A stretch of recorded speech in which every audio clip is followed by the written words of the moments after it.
Bismillahirrahmanirrahim. Assalamualaikum warahmatullahi wabarakatuh. Kami dari kelompok 2 akan melaksanakan kegiatan praktikum IPA pada modul 3 mengenai sistem pencernaan. Namun sebelumnya izinkan kelompok kami untuk memperkenalkan anggota terlebih dahulu. Saya sendiri Cucu Susanti. Lalu ada Bapak Fajar Hermawan. Kemudian ada Ibu Irna Rosdiana, lalu ada Ibu Gina Rahmaningsi, dan yang terakhir ada Ibu Rini Rahayu. Sistem pencernaan merupakan sekumpulan jaringan organ tubuh yang berfungsi mencerna dan mengolah makanan untuk memenuhi kebutuhan nutrisi tubuh. Sistem pencernaan ini berupa saluran yang memanjang mulai dari mulut hingga anus. Dalam melaksanakan fungsinya, sistem pencernaan akan dikendalikan oleh sistem saraf, aliran darah, serta hormon yang ada pada bagian tubuh. Bagian tubuh ini juga dibantu oleh enzim untuk mengoptimalkan proses penguraian makanan menjadi molekul yang lebih kecil. Adapun tujuan dari laporan praktikum ini adalah untuk mengurutkan bagian dari sistem pencernaan.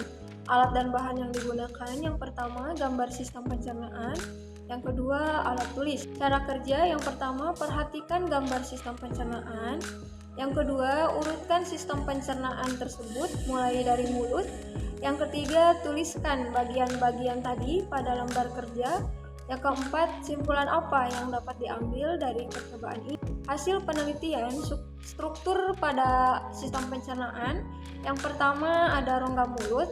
Di dalam mulut, makanan dicerna secara mekanik karena makanan dikunyah dan dihancurkan oleh gigi sehingga ukurannya menjadi lebih kecil.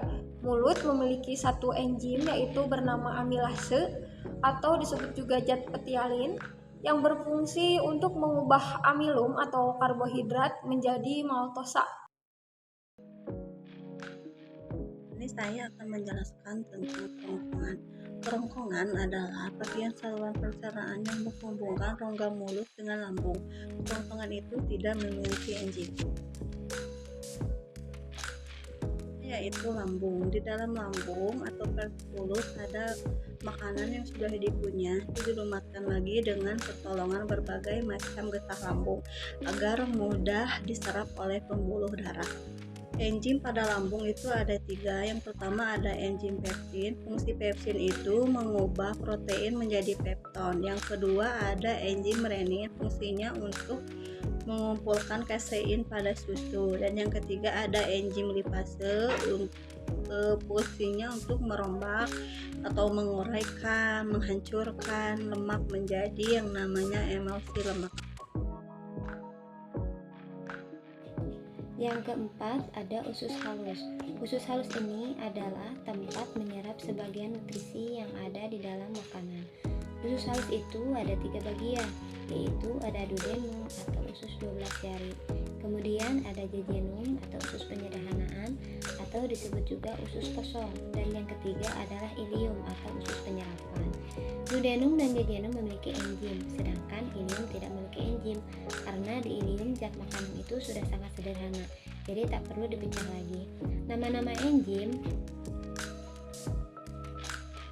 pada duodenum dan jejunum berbeda-beda, tetapi ada yang sama untuk bagian fungsinya.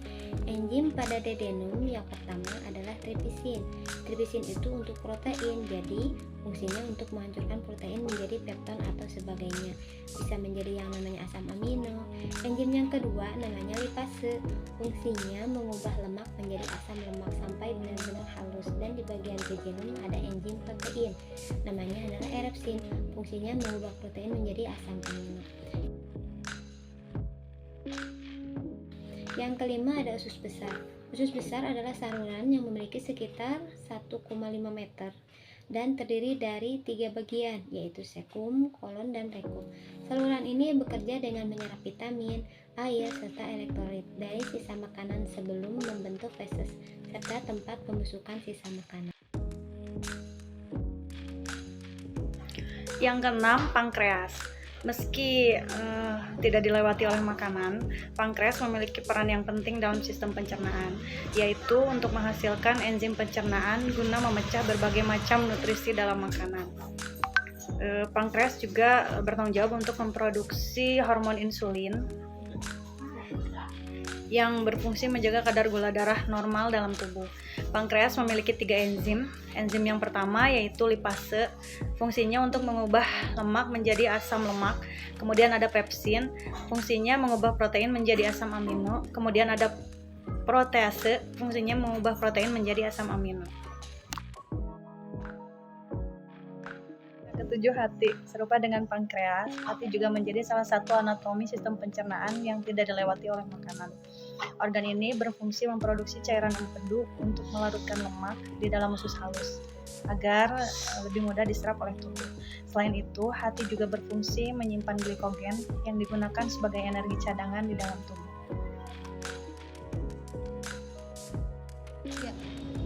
8. Kantong empedu.